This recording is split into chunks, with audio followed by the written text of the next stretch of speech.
will give a specific scenario. So from there, you know which one is suitable to use.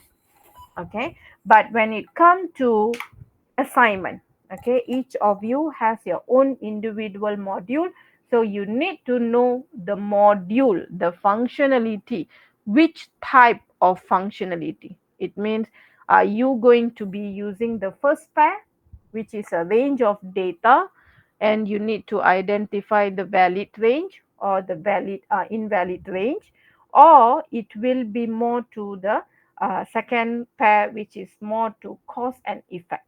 It means for this input, this is the output. So you need to know which pair will be suitable for your two functionalities. Okay. Sometimes there might be combination of both. Okay. It's depend. So you need to identify the requirement first for your function.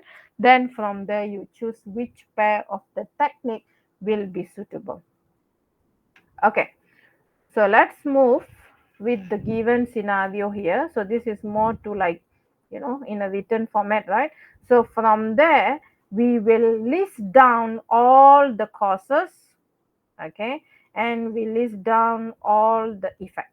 Okay, so if you see from the given scenario here, okay, we have three different causes, which is C1 stand for first character is A, C2 first character is B, and then C3 the second character is a digit.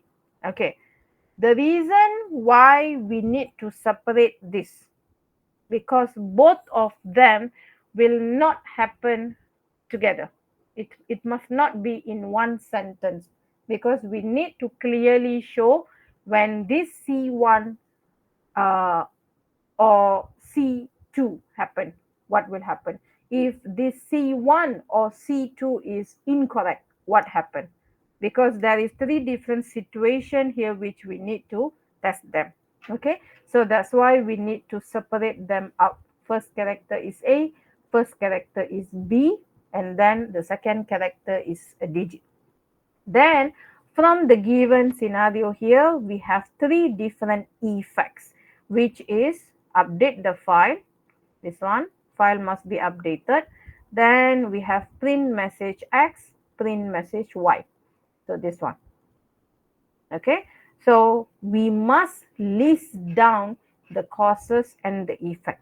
Then after that, we use this C1, C2, C3, E1, E2, E3 in our graphing.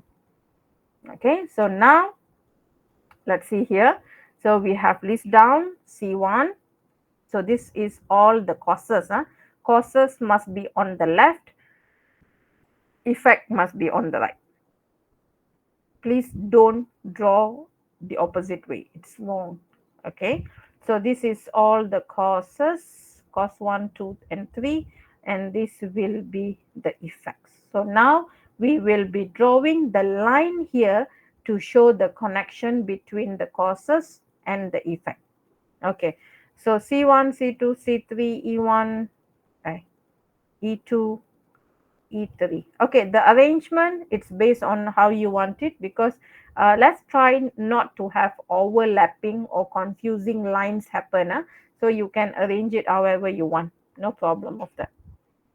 Okay, so let's start from one by one. So when we want to draw, we will read from the effect. So it means for this effect 1 to be true, what are the conditions we need to check? Okay, for example, for the file to be updated successfully, what is the condition we need to check, and how they need to be logically connected? For message X to be printed, what condition we need to check? What causes to check? And the same thing goes when it comes to the message Y. Okay, so let's see the first one. So let's start with the effect 1. So effect 1 is to update the file. So when this file will be updated, when the first character is A and the second character is a digit. Or another situation can happen is first character is B and the second character is digit. But What is the condition given? This A or B cannot be happening together. So this is where we will use the mutual exclusive. Okay, so let's see. This is like simplified version from the statement here, natural language statement. So for E1 to be true, C1 and C3 should be true, or C2 and C3 should be true. Okay, and this C1 is and C2 cannot be both true together. So it means C1 and C2 are mutually exclusive. So this is how it will be. So we have the C1, we have the C2, and we have the C3. This is A, this is B, and this is the digit. Okay, so the given scenario say that A and B, C1 and C2 cannot be both true at the same time. So we will use this dot dot line to show that it is a mutually exclusive.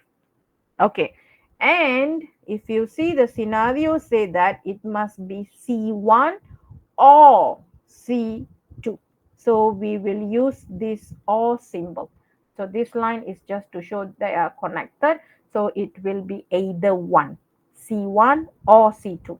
And if you see the output coming from here, this circle, this additional circle is just to arrange the lines clearly. If no means from here, it will become here. So we don't want to have like confused line. So you can add this additional circle to connect them this way and then to bring out another line as the output coming out from here. Okay, so when there is one line coming out from here, it can be C1 or it can be C2. Okay, and it must be connect with the C3 by using the N. So this is either one and this must be both. So if you see C1 and C3 or C2 and C3. Got it? Can you understand? This is when the file will be successfully updated. So it means we have done the drawing for our effect 1. So our effect 1 will be true when C1 and C3 true or C2 and C3 true. Okay, so this is an option and this C1 and C2 cannot be true together. So we use this dot dot line to show that it is a mutually exclusive. Okay, clear with this symbol, the AND symbol and the OR symbol. Clear? When to use the OR, when to use the AND. It's just the normal logic, which you already know. But we are just drawing it into the cause effect graph. That's it.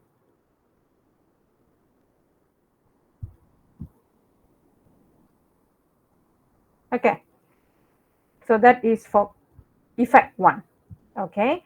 So let's move to effect 2. So when, what is the effect 2? Effect 2 say that to print the message X. So when this effect 2 will be true. Okay, based on the scenario, they say that if the first character is incorrect, it means not A or not B. Okay, so if you see message X will be printed when the first character is neither A nor B. It means not any of it. So the incorrect part is on the on the cause 1 and cause 2. Okay, which means effect 2 will be true when either C1 or C2 is invalid. So invalid here means we refer as a false. Okay, So if you see, I'm continuing the drawing. So we still use the C1 and C2. Okay, so we still have this, we still have this. Okay, before this we come out one line to E1. So now we will bring out another one more line to E2 from here, but we use the not. What does that mean? Why we need to use the not there?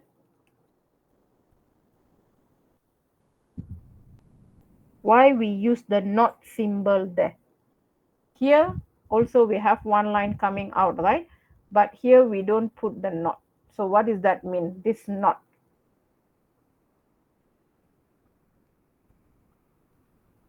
What happened here?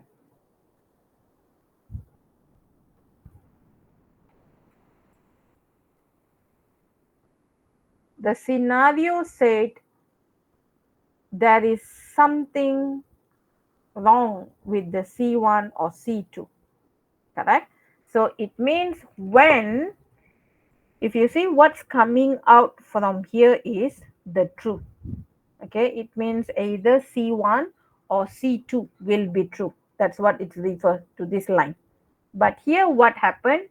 They said the effect 2 will be only happen when C1 or C2 is actually incorrect. So when we want to make it incorrect or when we want to make it false, it means we need to make it on the opposite way. So whatever true coming out from here, we need to use the not symbol to make it false. Then only this effect 2 will happen. Then only it will print the message X. Until this output will not be false, this message will not be printed. If it's true, it means it will go to the effect 1. When it false, then it will go to effect 2. So either one of it will be coming out. It can be C1 or C2, but they are not fulfilling the given condition. It means they are not A, they are not B. Then automatically it will be print out the message X. Okay, in this situation, why I don't have any line coming from the C3? Do I need to bring out any line from C3? Like just now, right? For the second one, we have this, correct? Which is from the C1 or C2, then I have this line. And we connect them using the N. Okay, so for my effect 2, do I need to bring out any line from the C3?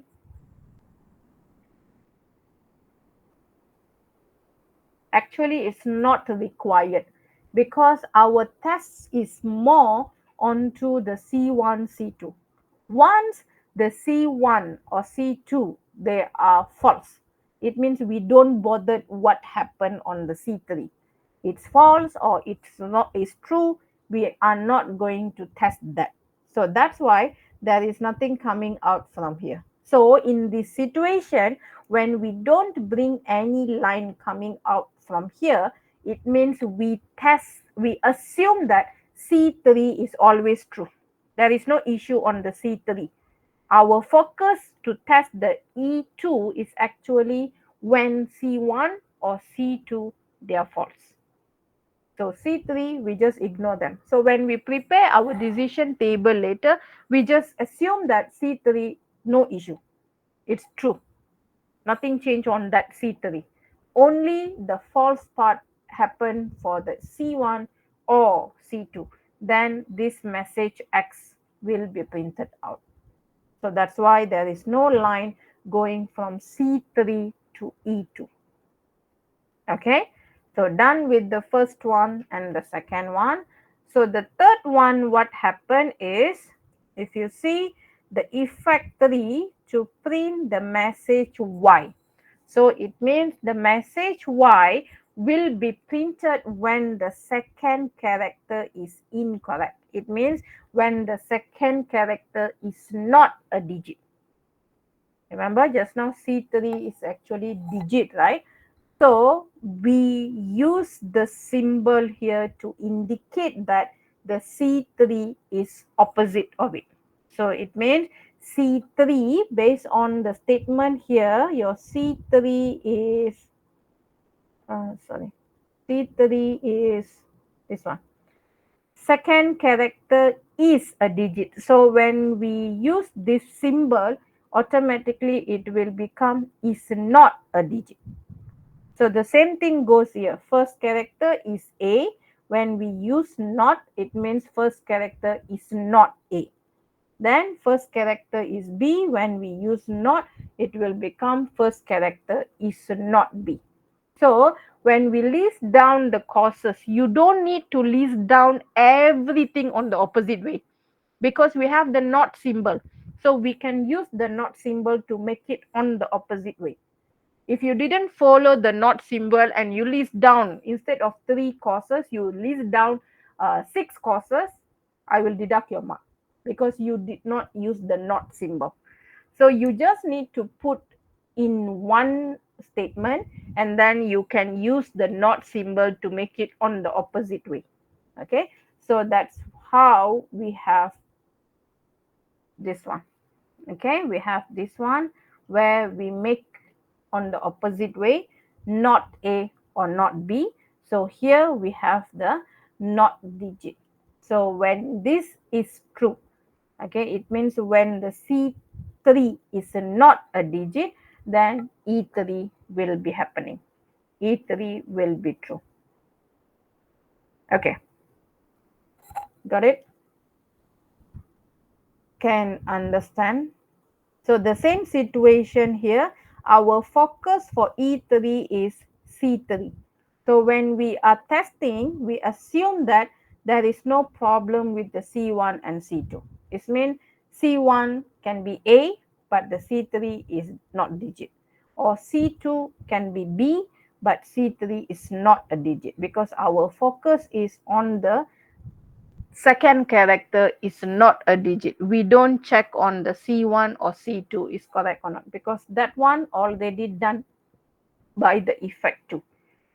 So effect 3, it's only about the C3. So we don't bring any line coming from the C1, C2 into the E3. Okay, clear?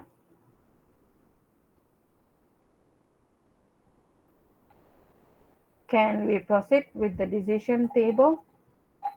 So once we're done with the graph like this, we need to prepare the decision table. Okay, because from here we will not know the number of test cases. Okay, so we need to bring this graph into decision table. Okay, so when we prepare decision table, we need to make sure that when we have or, if you see we have or, right, it means we have more than one situation, either A or B. So it means we need to separate the test cases. It means we need to test C1 separately, we need to test C2 separately. Okay, and when we have and, it means we need to combine them. So it means C1 combined with the C3 or C2 combined with the C3. So we need to remember that when it's using or, it means more than one test case. When we say and, it will be combined into one test case. It must happen together. Okay, is it clear? Before I move to decision table,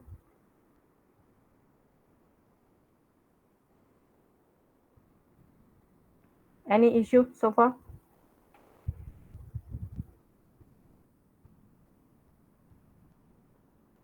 Can I? I'll move on. Okay. So this is translating the same cause effect graph just now to decision table. So this is how we will list down all the causes. So C1, C2, C3, and then E1, E2, E3. Okay, so actually it's not action here. Action suppose should be on the top of the effect. So here will be condition. No worries, during tutorial practical later we will do. Okay, so we list down all of them: C1, C2, C3, E1, E2, E3. You don't need to write the statement again, because it's a continuous work. So you already labeled them here. So you don't need to write the statement. Directly put C1, C2, C3, E1, E2, E3. It's enough on the table. Don't mess up your table. Okay. So when we do the test case, okay, we will start by the effect. The same thing like how we draw the graph just now, right? For effect 1 to be true, what is the condition? For effect 2 to be true, what is the condition? So the same thing goes. So we will start from effect 1. Okay, so if you see, effect 1, there is two different situation can happen: when C1 and C3 true, or when C2 and C3 true. So it means we will have two different test case for our effect 1. Okay, when you label, you have the choice to use true or false, or you want to use 1, 0, or you want to use yes, no. I leave it to you. Okay, I prefer to use true false, or sometimes I will use 1, 0. Okay, so T1 Y, this is same meaning. F0 N, this is same meaning. So if you see 1 here, it means for effect 1 to be true. Okay, so as what I have said, we have two different scenario here when the C1 and C3, it means A and a digit.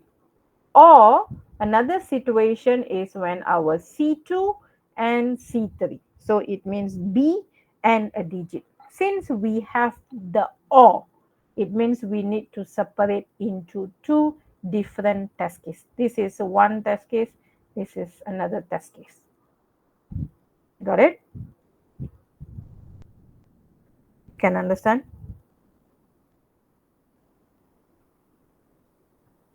Is it clear for the effect 1? So we're done with the effect 1. Okay, then we go to effect 2. If you see effect 2 just now, okay, effect 2, what we check: when C1 or C2, they are not true. It means they are not A, they are not B. So the same thing, we have the or. Okay, we have the or. So it means we have two different test cases when C1 is 0 or C2 is 0. 0 means false. So when it's a not A, when it's a not B. So it will be on the opposite. So if we use T, then opposite means will be F, false. If we use 1, opposite means it will be 0. So here we are testing when the first character is not A and it's not B. So remember just now we say that there is no line going out from C3 to E2.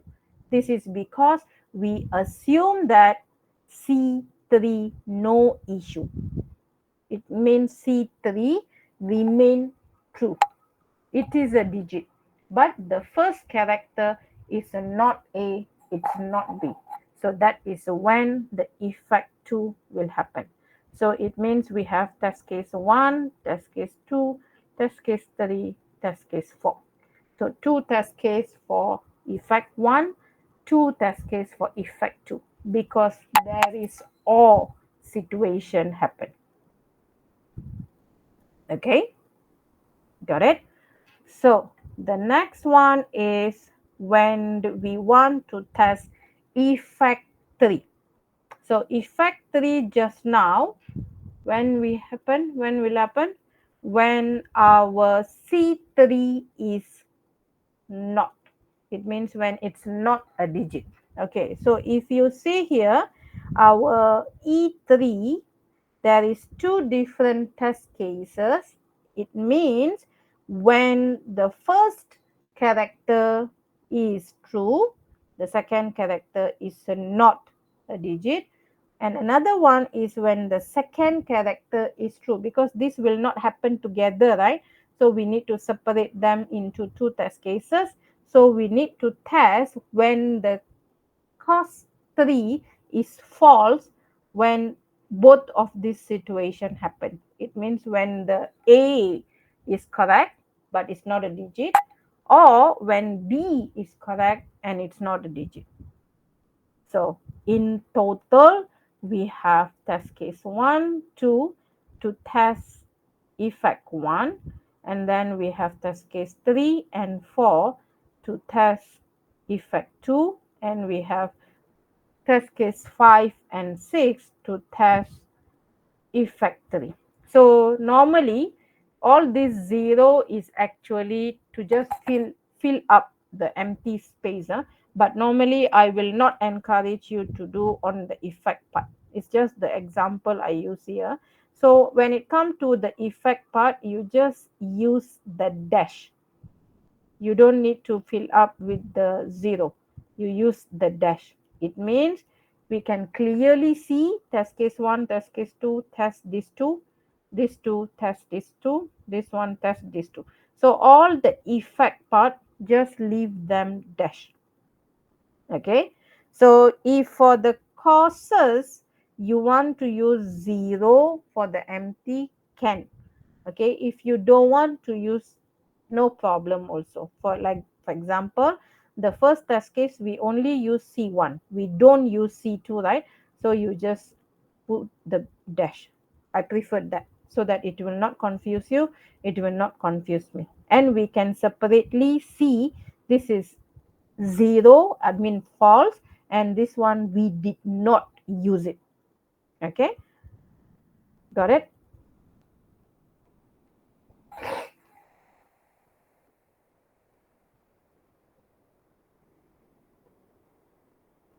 Okay, like this one we did not use it, we did not use it.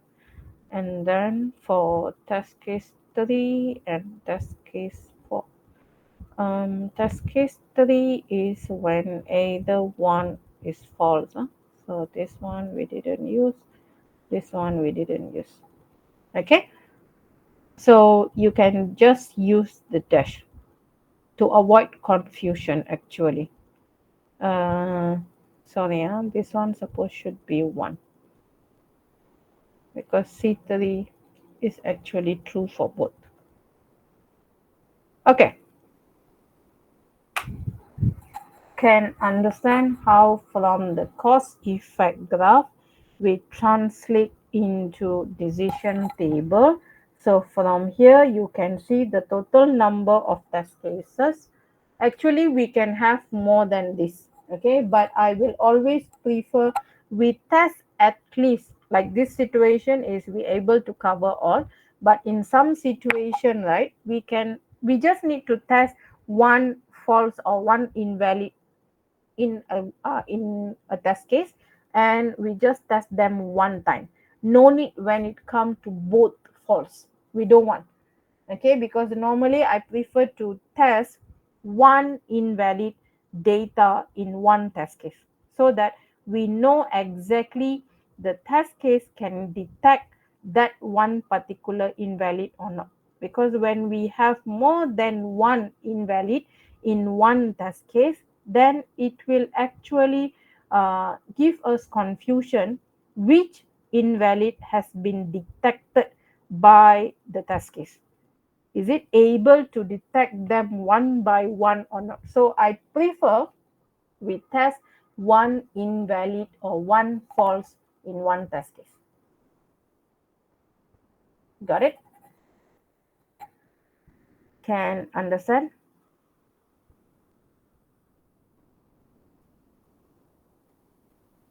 So this is how the cost